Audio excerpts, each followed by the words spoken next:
Is well played. Do you leave here disappointed, or was that a good result for Chelsea? First we want to win the game, because it was important for us. If we won the game, maybe we want to third place in the table. But yeah, it's good. 1 point. Amazing. And I feel like you only score great goals. There was that incredible goal that a lot of people will remember against Bournemouth last season. And now this today. What are you thinking as the ball's dropping out of the sky? Yeah, I'm grateful with God first, because without Him it's impossible to do these things. And yeah, I'm so happy for the goal and for the equalize, because we didn't lose the game. And of course, you're player of the match today. Do you think we're now seeing your best football in a Chelsea shirt? Maybe took a little bit of time. Yeah, always at the beginning stuff, but now it's a great moment for me. I'm getting better and better, and yeah, I'm so happy. Yeah, and I'm told you've been waiting a while for your first Player of the Match award. Incredibly, is this your first one in England? No, the second one. The first one was when I scored from the half-wall line. Of course you got it that day. Of course you did. Yeah. Okay, well, here's number 2. Well played today. Thank you very much. Well done, Moisés. Well, he is player of the match, and Graham, of course, knows him extremely well, and he seems a really good character. You pleased for him with the football he's playing at the moment? Yeah, he's a really nice person. Humble, very humble. Just wants to learn, wants to improve, wants to fight for the team. Got an edge about him on the pitch, so he's not the Mr. Nice Guy, but as a human being, he's a top. Fantastic, really pleased for him. And you talked earlier about the expectancy and change of club. Do you think the fee as well, which was enormous, might have affected him in any way? Well, I think it's only natural that there's a bit of pressure and a bit of outside noise. And as I said before, Chelsea were going through a transition period, so he's in there. The team's trying to function better than it was. He's come with £100 million, whatever the number was in the end. And then sometimes you look at that and you expect a lot for that type of money. Obviously, Moisés isn't really that type of player, although he's just scored a couple of fantastic goals if you look at his highlights. But most of the time, he's the guy that lets other players play better. Gets in good positions as a central midfield player, can deal with the big spaces, but wins the ball back.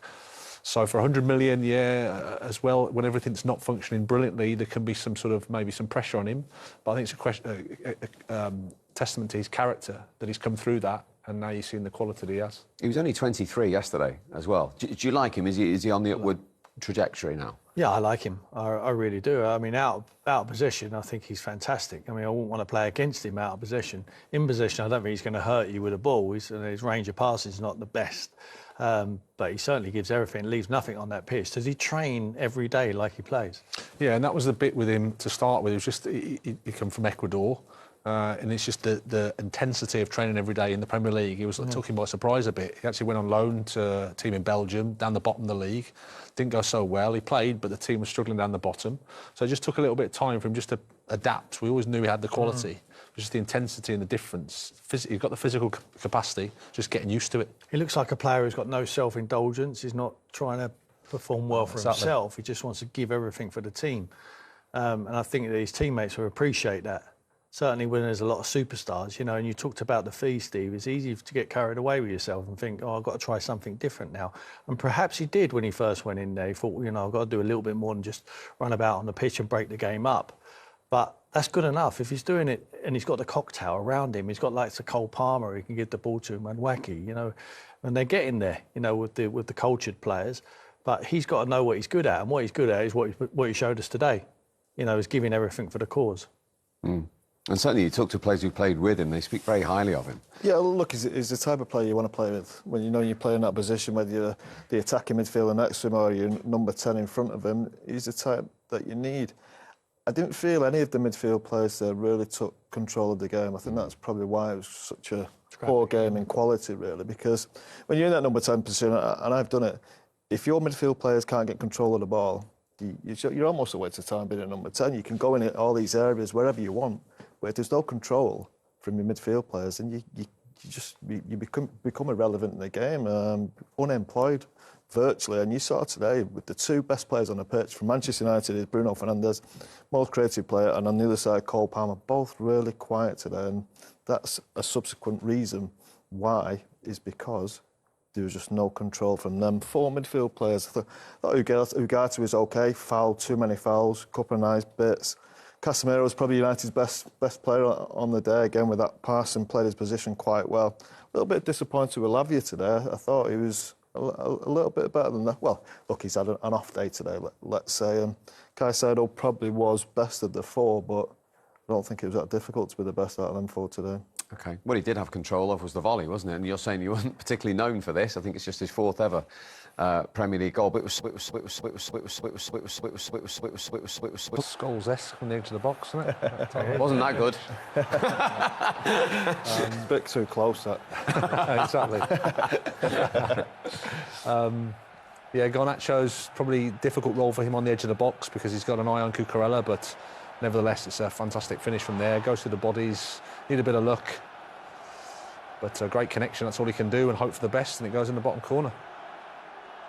Yeah, it's a tough one. Technique's quite tough there because he's moving backwards at the same time as well. And like you say, Garnacho, he doesn't really do anything in the end. It's a difficult role for him to be in between the 2 of them, but he doesn't really react to that one. And look, it's a good strike from Caicedo. Give him credit for the strike. Difficult one for Onana, wasn't it? It comes through Mudrik's legs. Mudrik's in an onside position, so it doesn't matter.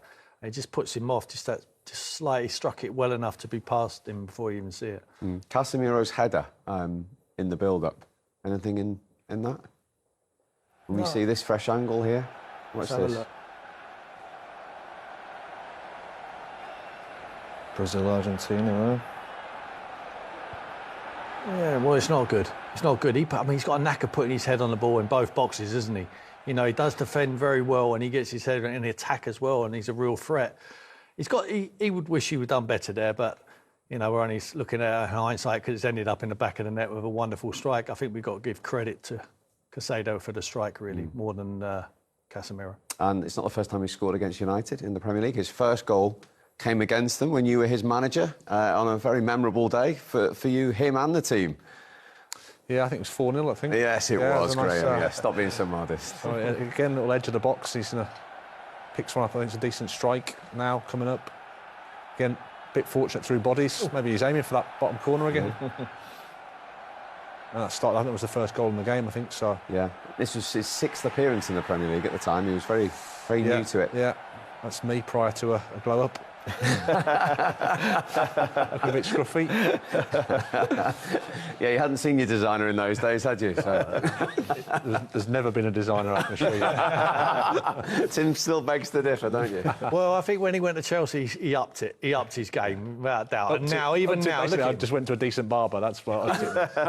He was on he's on the shortlist to be James Bond. When he goes back in next year, he's going to be written off again. You mentioned the ball for the penalty. It was a beautiful one, wasn't it? And no doubt it was a penalty in the end. Yeah, it was definitely a penalty. A really good touch as well from Highland, but the ball was brilliant. It's that got a little. I know it's got to go in the air, but it's a little bit of flatness as well. It's the pace of it, the trajectory of it is absolutely perfect. Straight in between them. Decent touch. I think the touch could have been slightly better, and it could have possibly got a finish off. But once it's a little bit wayward, the touch, the keeper commits himself, and he definitely catches the ankle. It's definitely a penalty, and thankfully Fernandes puts it away quite comfortably. That was Hoyland's first touch in the penalty area, the opposition penalty area. Well, it's no surprise, as I said, when your midfield players don't get control of the game, it's difficult to bring your forward players into it, and it was no surprise. It took that one bit of quality from Casemiro that we know he's got, and I want to see Hoyland in their positions a little bit more. I think he's capable. I think he's got the movement. I think he's clever enough to do that. Again, if I was slightly critical, I'd like his first touch to be slightly better, a little bit more close to him, so he can then get his shot off. But he ends up doing well. He gets a penalty, and United took the lead. Yeah, and Bruno Fernandes hadn't scored in the Premier League for 12 games. Scored 2 in the Cup in this week at that end, actually. Are you ever really in any doubt when he's in this penalty situation? I know he misses the odd one, but... Yeah, he misses the odd one, but you always fancy him. Great composure, hasn't he? Just a couple of steps and it's a goal. As you say, he has been pretty quiet. I think he missed the penalty against Chelsea last season as well, so you have to give him credit for being the one to stand up there. I think he always fancies the free kicks as well, of course he does, and the dead ball situation, he's normally very good, and great composure there to put them ahead. He was Manchester United's goal scorer. He is their captain, and here are his post-match thoughts. Well, Bruno, after a challenging week, I guess you needed to fight, you needed to give everything. Do you feel like you at least did that today? No, of course we did. We could even have a different result. I think we could have won the game. Not that I don't think that Chelsea deserved to get their goal and the draw, because they also played a good game. I think it was a good game from both teams. Obviously not the result that we wanted. How did you feel stood over that penalty? Because he saved one from you last season, and obviously for the team as a whole, goals have been in short supply. Yeah, obviously he did really well last season. I always look at the goalkeeper before facing them. Last season he did something different against me that he had done previously in other penalties. So I changed also the way I wanted to kick the ball, and I was successful. So I said in my first question, it's been a challenging week. Captain of the club, what has it been like? No, every week is challenging here at the club. It doesn't matter if you win or if you lose. Obviously, it's a different week because we all know that Eric is gone, and it's not good for anyone at the club when a manager goes, because it means that the positions and where the team is not the best, the results are not the best, and then it ends up that the manager is the one that pays. And we obviously are all disappointed by that, because whenever you see a manager go, you always have to take a little bit of the blame on yourself, because you need to look at the mirror first, because if he goes, it's because the team is not doing so well, and everyone as individual has to look at themselves first. Yeah, I was going to ask what the feeling is like. Obviously, it's always the manager that gets the blame, but do you find that as a player you have feelings of guilt, responsibility? You know, what more could I have done? Oh, of course. I think everyone has to be aware of that. We all know that when the manager leaves, everyone is involved, but only one pays, because it's easier to get rid of a manager than 10 or 15 players. And obviously, I spoke with the manager after all the things that she said. You spoke with Eric? Yeah, I spoke with him, and I said to him, like, I did also apologize to him if was there something that I could have done better for him, that I feel really disappointed that he's gone. But obviously, what remains with me is, as I said, he feels that I have always give everything and try to help in any way possible. Obviously, I wasn't scoring goals, and then that's a big thing for me and for the team. And as you said, we're not scoring many goals, and I feel also big responsibility on that, because I'm normally a player that scores a lot of goals, gives a lot of assists, and was not coming. So I feel disappointed on that, but I always gave my 100% to help him. And for me, the main thing is that he's aware of that, and is something that at least I can keep in my head. Yeah, it was actually something Ruud van Nistelrooy said in the week with you. Do you think sometimes when it's maybe not going as well as it could and does most of the time, actually you can end up caring too much, trying too hard? Did you feel like you got yourself in that kind of spiral? No, that both. Eric has always said that to me in the time he was here, and Ruud also. I had a conversation with him. He also said that, but you play for the biggest club in the world, so you have to put pressure on yourself. I'm a person that likes to push myself to be better, how to do it in a different way.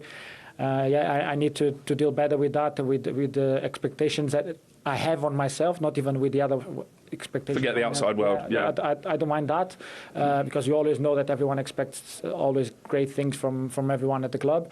But probably on myself, I need to be sometimes a little bit easier. But I can't. It's just like I want to be always better, and that's the thing. Can these players, with obviously the help of a new manager now, can you get Manchester United back to where obviously you all feel the club belongs?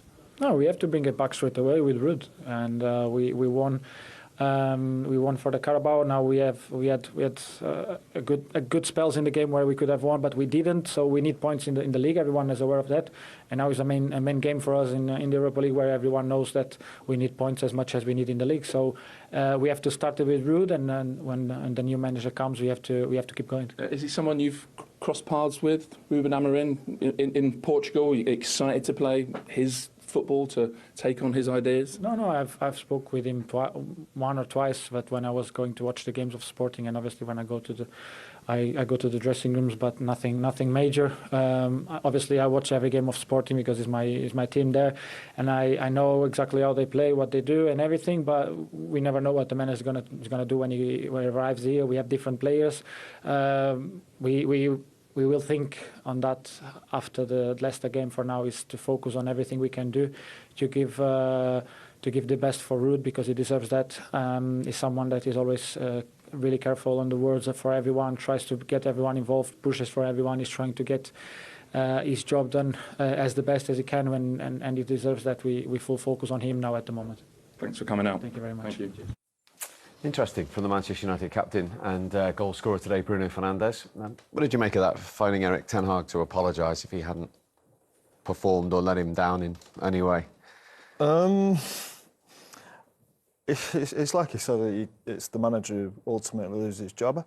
I think the players were actually trying, and it could have been so much different if you think of all the chances they've had and chances they've missed. They won't be missing chances on purpose. He said that he's someone who hadn't scored for quite some time, and throughout Erik's tenure, he did contribute quite a lot. But look, he's right. At some point, you must be feeling guilty as a player that your manager's been sacked.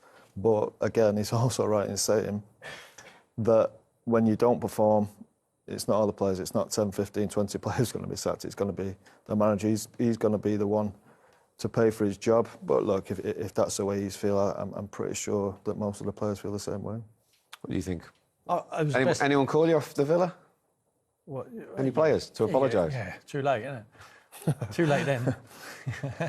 You're already on the sun lounger. In Barbados. I think it was the best interview I've ever seen him have. I think it was honest. I think it's true what he's talking about. He's taken some sort of responsibility. He realises that every game at Man United is pressure. Like we said, we saw the last 6 games there. They've lost 1 game in the last 6.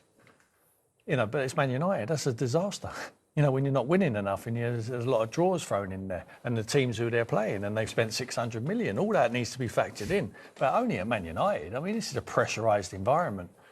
I quite liked his interview there. I really did. A lot of the time, I could take it or leave it, but I was tuned in there, and I really listened to what he had to say, and I feel like he was talking a lot of sense. High praise. We'll pass that on to Bruno Fernandes, that Tim was tuned into a post-match player interview. In all seriousness, the trying too hard thing, he carries that burden. He was honest, he says he doesn't know any other way. And as a manager, you don't really want to take that away from a player like that, do you? No, and he'll play on the edge of that effort and that ambition. I think the fascinating bit is if you look at the chances that Manchester United have missed over the last few weeks, we talk about fine lines and margins, and I think it's probably a bigger story in terms of what Erik ten Hag has done.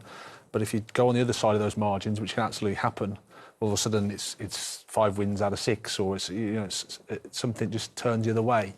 And for whatever reason, it hasn't happened, and then he gets obviously loses his job. But for Bruno's perspective, he'll just be frustrated as the captain of the club as well. That when he looks at it, and the narrative will be, we've had chances, we've missed chances, we should have won games, we haven't won the games, and in the end the manager pays. Because when he's not scoring, there is a problem, isn't there? Quite clearly. Yeah, there is, yeah, exactly. Say he didn't score for 12 games, did he? Look, I don't think Ten Hag was sacked because just of the lack of goal. I think it was more performance, identity, style of play. I don't really think it was so much players' effort. I think players have really tried. They struggled to process what the manager wanted from them, and that's ultimately why Erik went in the end. I must interrupt you because your former teammate Ruud van Nistelrooy is waiting to talk to us live at Old Trafford. Ruud, good to see you. Good evening. A point today. Thanks for joining us. How was that for you? What did you think overall? Well, I have to be honest that I'm a bit disappointed that we didn't win it. Although I'm very proud of the performance of the team, I think overall the chances that we created were a bit better than theirs. We had a few opportunities that we didn't outplay well, but we had some good counter-attacking moments.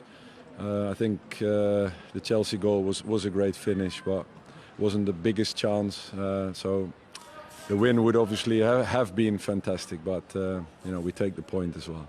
And on the back of the win against Leicester, what was the experience like of managing in the Premier League Manchester United, a club that means so much to you? Yeah, my biggest motivation also in a role as assistant is to help the club forward and to help the players get better. And now in this role, I also do it. And after the Leicester game at home, I go back to the other role, and I just want to continue here because this club needs to be brought forward, and I just want to be part of that. And talking of relationships, Scholes is here because he made you look good on numerous occasions, Ruud. He did. He made me look good. He did actually on many occasions. Just make the run and the ball will arrive. Basically that. Hi, Ruud.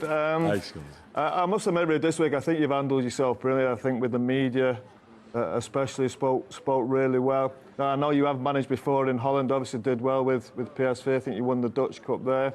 Is management still something you want to get into? Well, I think at the moment, you know, before I came to United, I was looking to manage, no doubt about that. And when United came in with this opportunity, for me it was a fantastic opportunity. I wanted to be here, and I put that aside. And for me, that was a deliberate decision to come here and help out. And I just want to stay and do the same thing. And so for me, that's my focus at the moment. And finally, Ruud, you've got 2 more games to go. We all know what United mean. I think we could see it when Bruno Fernandes scored that penalty. Have a look at this. Is this pure emotion from you? Van Nistelrooy goal? My goodness. You didn't do that when you scored from the halfway line against Fulham, you know? No. Yeah, the release was fantastic. It was a big moment to score, get 1-0 up, and then you know at Old Trafford there will be a buzz around. And I was happy for Bruno, his 3rd goal in two games. So everything came out, you know. It's a bit of passion there as well. Talk to you. Thanks very much indeed. Good luck this week. Thank you. All the best there in the studio. Good luck. Great, Ruud. Thank you very much indeed. Take care. Bye-bye. That is Ruud van Nistelrooy for you, live from Old Trafford. He does. We said it before the game. He does look and sound and feel the part, and you know that emotion there that's not for show, is it? That's pure, genuine feelings from Ruud. Yeah, he was very emotional as a player, very driven. Yeah.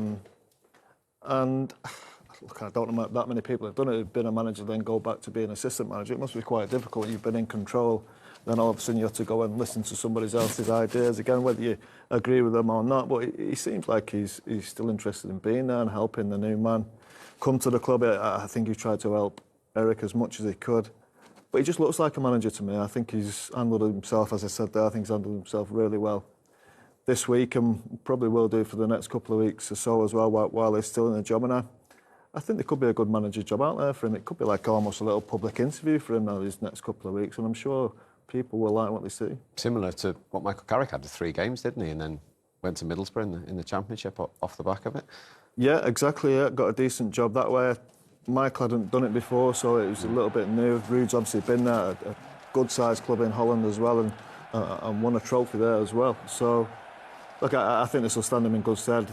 A win today against a good Chelsea team would have been good, but he's got another 2 games to try and get a bit of credibility out there. He says he wants to stay at United. I'm sure he'll want to, but if there's a job that comes up, he looks like he's more than capable of taking it to me. He does love the club. 150 goals for Manchester United. I know you've said to me many, many times, you had this sort of special telepathic relationship for those couple of seasons with him when you played further forward, didn't you? Yeah, I love playing with Ruud. Played number 10 for that season, really. It was just, sometimes you have this click with somebody and it felt special. I knew what he wanted. I felt he knew what I wanted. And I've never seen such a ruthless goal scorer, such a ruthless finisher. When he got a chance, he was smashing it in the net. And he was obsessed with scoring goals, and that was something we liked. I think it's well known that the first thing he did was see if Thierry Henry scored, because he wanted to win the Golden Boot every single year. If we got beat 5-1 and he scored the one, he was all right. He was quite happy. Well, no, I remember being there. I think you beat Newcastle 6-0, and he didn't score. Devastated, yeah. And I tried to speak to him in the tunnel, and because he hadn't scored. Oh, he sulked on the back of the bus, don't worry. And the first thing he did was check the other goal scorers next to him. If Henry has scored, so he's getting even worse at the back. But no, I love playing. He was a winner as well. He gave it a brilliant movement, brilliant technique. Everything was just ruthless about him, and he was a born winner. I think we've seen it in these very emotional, very passionate about about the club. It probably didn't end as well as it should have done as a player, but he's still got a great record and somebody that I think everybody at the club still loves. Without stating the obvious, they could do with a Ruud van Nistelrooy on the field at the moment, because we saw a couple of missed chances again. Like Graham says, they're just not falling and not going in at the moment. Yeah, Ruud wouldn't have enjoyed playing in this team. Like Scholes, he said when he got the ball, he knew Ruud would be in the box. I mean, he scored all of his, all bar one goal, is it, Steve, in the penalty area? Yes. You know, so he knew he had someone in there. I think Hoyland, you mentioned, had one touch in the penalty area, and that was the penalty. I mean, you need the service as a player. You need to demand it, and they are wasteful. I mean, they're not fantastic chances, these, but they're still chances nonetheless. You know, and you have to do better with them. You have to be more clinical. That one's a decent chance. It really is. I think Marcus does well for him. He lends it into him. No, it's Fernandes. Good way to pass, as you would expect from him. Very good player, and he messes it up. You know, so you need to have a cool head in front of goal, and at the moment that's not what they've got. But I feel sorry for the strikers because they're starved of chances. It's not as if they're creating chance after chance. That one's a good chance. If you want that to fall to anyone, that's Bruno Fernandes. You know, you fancy him to score there, wouldn't you? Oh, it's perfect for Bruno. I think it's something the new manager has to address, is the goals. The goals 9 scored. in 10. 9 goals in 10 games. Yeah, look, it's nowhere near good. And they have had chances. I know Tim said they haven't created loads of chances today, especially, but throughout the season they have. I think it's a big area he's got to get better. If we talked beforehand about him getting United back up the league, back challenging for Europe, but the next step is then to go on and try and challenge for league title and hopefully Champions League down the road. He's got to address the goals thing. The lack of goals is a real problem. No, I go back to our day and the 4 centre-forwards or centre-forwards we had right through. You would look at 70, 80 goals between them. This is just a million miles off that. We've got one centre-forward who we're not quite sure. He's a young lad. He looks capable. Can he get 20, 25 goals? We don't know. He looks more like a 10 to 15 man Xerxes who they brought in for 30, 40 million. That hasn't got off running yet. Where's the rest of them coming from? Mark said that year where he scored 30. Garnacho looks again like he's capable more of a 10 to 15 rather than a 20 to 25. So I think the biggest job he's got is to find 70, 80 goals in his team to elevate them to where they should be. There's one at Sporting Lisbon at the moment. He's absolutely on fire, and I think you managed him, didn't you? Graham did manage him. In his early part of his career, yeah. You're going to pronounce him? Sorry? You're going to pronounce him as well? Victor Gyökeres. Yeah, well, brilliant. I think. I didn't want Scholesy doing that. Victor would do. Big Victor. No, I mean, I don't think they're going to get him in January, but that is the obvious link with Ruben Amorim, isn't it? Yeah. Obviously, you put two and two together, it makes sense. I mean, whether the Sporting will sell him and whether United have got the funds for that is another thing. But he's a player that has surprised us a lot in terms of how well he's done. He's went to Coventry, he had a fantastic period there, and then gone to Sporting, and has been absolutely wonderful. So, yeah, he's a number 9 that can score. But I think the first thing for the manager will be, what have I got here? What are the strengths and weaknesses of the current group of players? Because I don't think they'll have too much money to spend in January. No. Here's a man who knew how to put the ball in the net. Dimitar Berbatov back at Old Trafford, who's watched the game today and 2 goals. What did you make of it, Berba? I think it was a fair result in the end, 1-1. Although, looking at some of the chances here again, I think at the end of the game, that chance that Bruno had should be a goal. I mean, the way he connects with the ball normally, giving the passes and shooting at the goal, he should do better than that, and he knows it. But in the end of the day, I think it's a fair result, 1-1. That is a reoccurring theme and conversation, though, isn't it? We've just mentioned it. They've got 9 goals in 10 league games. That's the lowest since 1973 at this stage of a season for Manchester United. It's a problem for the new manager coming in. It is. Looking at the statistic and the data, it is a problem. But let's not forget that sometimes the strikers are depending on the midfield behind them. Do you feel sorry for them, Berba, in a way, those strikers? Sometimes, yes, because I've been in the same position. And, for example, today, Højlund, he put a lot of effort fighting, but most of the time he was with the back against the goal. And that's the worst position a striker can be, because you always have someone on your back, breathing in your neck, and it's not a good thing to do. So you need to be in the half turn all the time and trying to see the goal as well.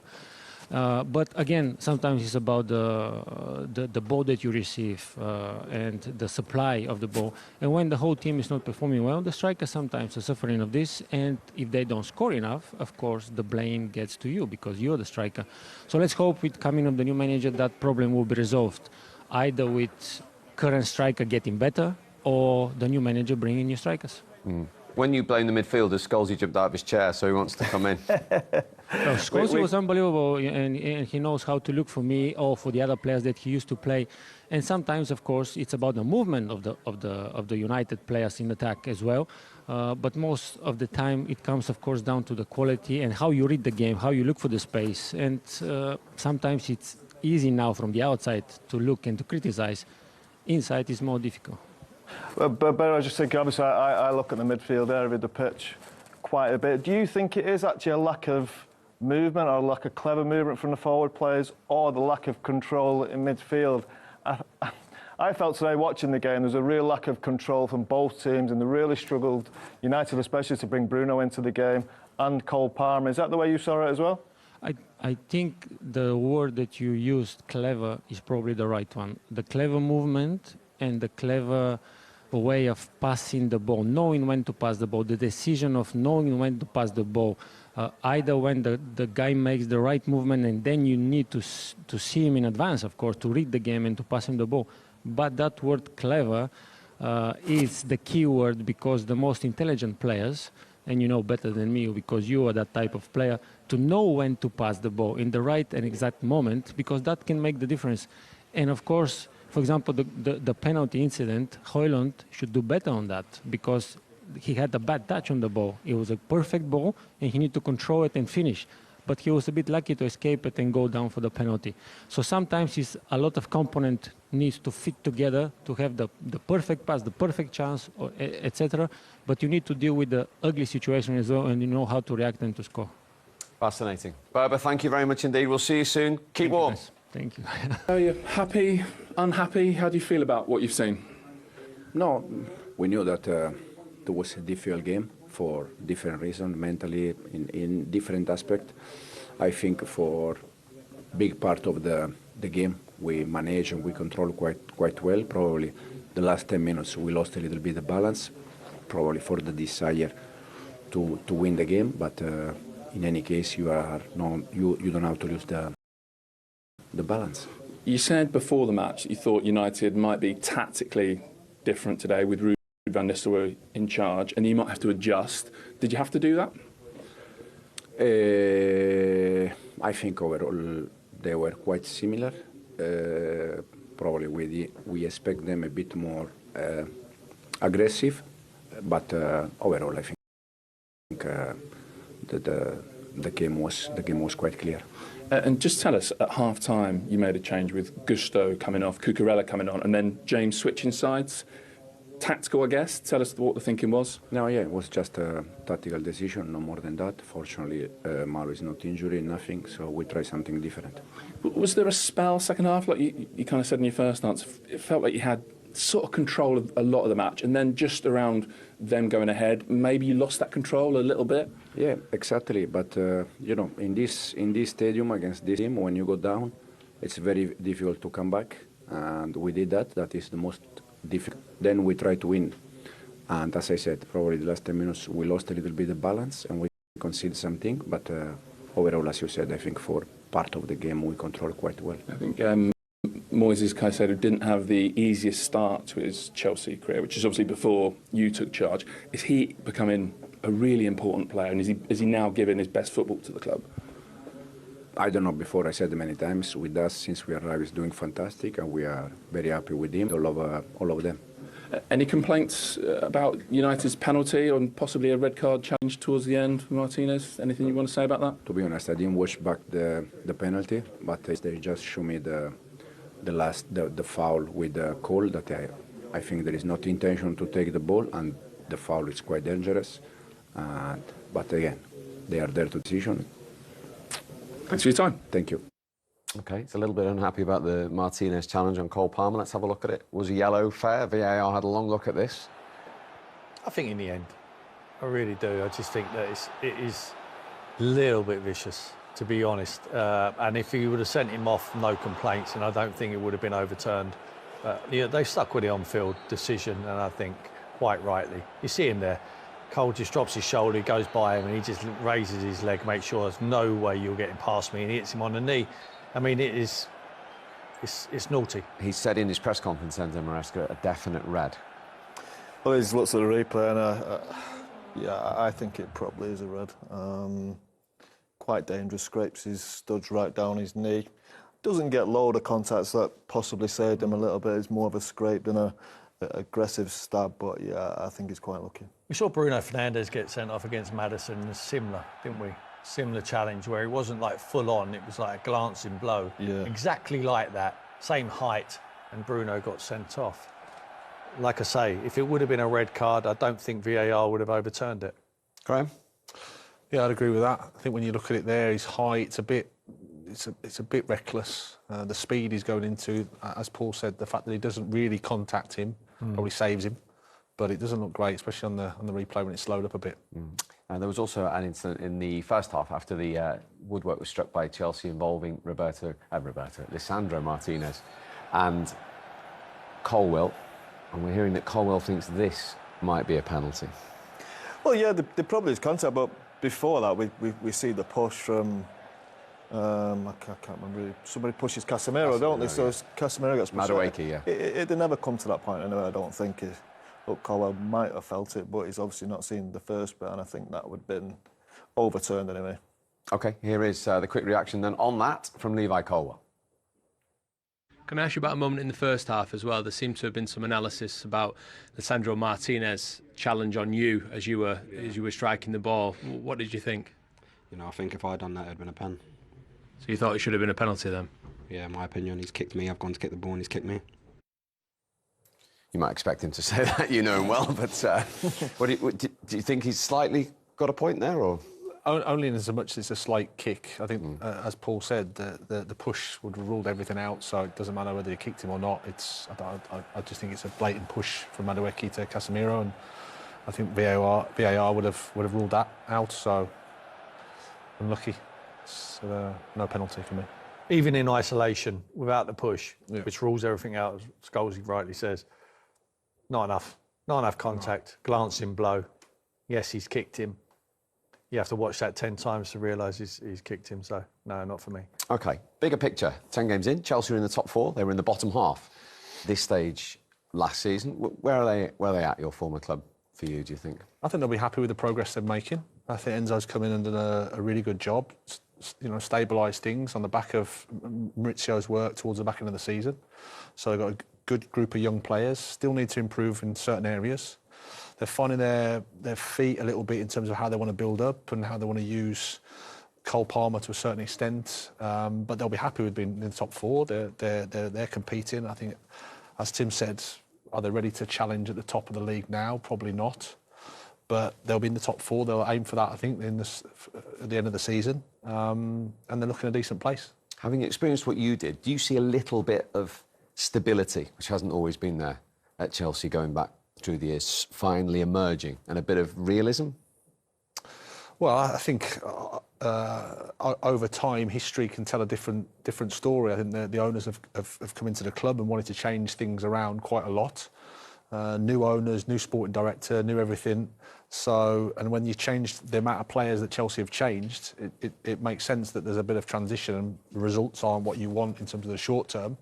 But when you come through that period, you've got a bunch of young players that are in the team that have been identified as being, really talented, that the club can go forward with, the likes of Palmer, the likes of Caicedo, the likes of Jackson and Nkunku, etc., etc. So they've got a core group there that they can work with. But at Chelsea, a bit like Manchester United, you're not too far away from a crisis. So they have to keep, on that path. And the most difficult thing with these big clubs is the emotion and the passion that the fans have, and when you don't win, you're close to, like I said, you're close to a crisis, which means that you can't make good decisions sometimes. You get caught up in the mess of it all, and Chelsea just need to be stable. And if they are, they've got some good foundations to work with, I think. Was that a source of frustration at times for you, with all the players you had, all the number of games you had to play when the new owners come in? Well, it's part of the challenge, and I think, as we've alluded to today, if you're at these clubs and the results aren't what you want, and the owners or whoever else, sometimes it's the media, sometimes it's supporters, they think, well, it must be the coach's fault, then you understand that's your job and you have to pay for that. But when you look at the situation, you zoom out from it, when you look at the amount of players that have turned over in that club over 2 or 3 windows, on the one hand, when they come through it, they'll be in a better place. But in the meantime, if that sort of sledgehammer approach in a way, there's a bit of collateral damage. And I think in the end, I experienced that collateral damage. At the same time, I had a wonderful time there in terms of Champions League experience, and managing a club like that, it's fantastic for your development and education. But at the same time, it was maybe not the best of times to go in with all the rest of the stuff that was going on. And they still have this issue, don't they? Menz and Maresca has made it perfectly clear to certain players he's not in his plan. Ben Chilwell is one, who couldn't find the club, or they couldn't get him out, but he's still at the club, just to name one. Whilst the other rest of the squad are in with the first team. Yeah, which is a big problem. We talked about it with Man United as well. It's hard for a new manager to come in and stamp his authority on, like years ago when there was no transfer window and there was no financial restraints on clubs. They could just get rid of players and bring a new lot in, or bring a new, Chelsea's case, they could just keep bringing them in. And no matter what happens, just leave them there and let them play in the reserves or don't play. But now you can't do that. You know, you have to name your squad and you have to try and balance the books accordingly. It's very difficult when they're on very long contracts, like Chelsea were putting them on 6-7 year contracts, to try and get rid of them boys and get someone to take them for the same money what they're earning. Forget the fee, what you're going to have to write off in the first place. Really, really difficult. So it's a tough job for Maresca. It's a tough job for Ruben Amorim, who's coming in at Man United, because not only because you can't bring players in who you'd like to, and to make the transition quicker, the period quicker, you have to try and develop and put your stamp on the players who are already there and improve them. And that is the task what they have to do. But you have to do that in a big environment with a huge squad. And sometimes you get some disgruntled players who can affect the mentality of your group you want to work with. It's a really difficult balancing act, but you know, it's a great challenge. As Graham says, you know, that's why we're in the game. You know, someone will reap the rewards of people like Graham and Pochettino who have been in there at the wrong time. Someone will go in there at Chelsea when it's all settled down, they've stabled the ship, and all of a sudden they start winning football matches. The crowd are all on side, and you get the benefit from that. But it takes a lot of hardship and rejection in the meantime to get to that stage. And I think that they're in a journey at the moment, Chelsea, a real journey. And I think that I believe they're in the same similar journey, but a little bit ahead of Man United. Man United has just got a new man coming in the door now, but he's going to find really difficult challenges, not only him, but the technical staff, to try and remove some players who you don't want. He needs to get in there as quickly as possible, sort out which ones you want to take along with him on the journey, and they need to help him out and try and clear the ship. Are Chelsea heading in the right direction, though, at the moment, even with some players cast aside, with this young group that Graham's alluding to? Yeah, I think so. It feels like they're going the right way. As Tim said, I think they're further down the development than Manchester United. Obviously, the table will probably make that look quite obvious. I think the thing at these big clubs is expectation. And managing that. And managing the expectation, of course, is because they're expected to win. Chelsea obviously had a great run under Mourinho, winning league titles. Manchester United had it with Sir Alex. So when you lose a game, it's a disaster, and you lose 2 games, it's an absolute crisis, and the world is over. But he's going to have to cope with this. Amorim's going to have to come in. Obviously, he's got his philosophy he sticks to. We know about the 3-4-3. He has to work out quickly if he can do that with these players. That will probably take a little bit of time, and the time's probably not there to settle down, because he's got to start winning games quickly to try and get them up to that top 6, try and get them into European places. So, look, it's going to be difficult, but I look at Manchester United's team, forget about Chelsea for now. Sick of talking about Chelsea. we need to bring goals to the team. Goals are the things that win your games of football. They win your league. I know we are talking about defences and stuff, but if you're a team at the top of the table who struggle to score goals... So what's the solution for him short term? Because we've said he can't do anything until January at the earliest, and probably even then till the summer. So with that group that he's going to inherit? I think it's just a little bit of turn of luck, really. When I say luck, probably quality comes into it as well, because as we've seen so many clips of chances he's missed. They've had spells in games where they have been good. Now, them spells aren't always enough. You think of the West Ham game last week, where they could have been 3-4 goals up at half-time, then they come out and lose the game and don't perform. So he's got to try and find a way to bring some confidence into him. I think Ruud will try and do that. They obviously had that in midweek. But going into Premier League, it's a different kettle of fish. But I think there is the talent there to do it. We know Rashford can do it. We know Bruno can do it. As I said before, Højlund, he can finish. But again, I don't think he's a 20, 25 goal a season man. I think Garnacho needs to tidy himself up. I think technically he's quite scruffy at times. But I think But that can be worked on, can it? I think it can be worked on, yeah. I think somebody like Ruud would be the one to possibly help them. I think scoring goals is probably the hardest thing to do in the game, and these two might tell you different, but I think it's probably the hardest thing to coach.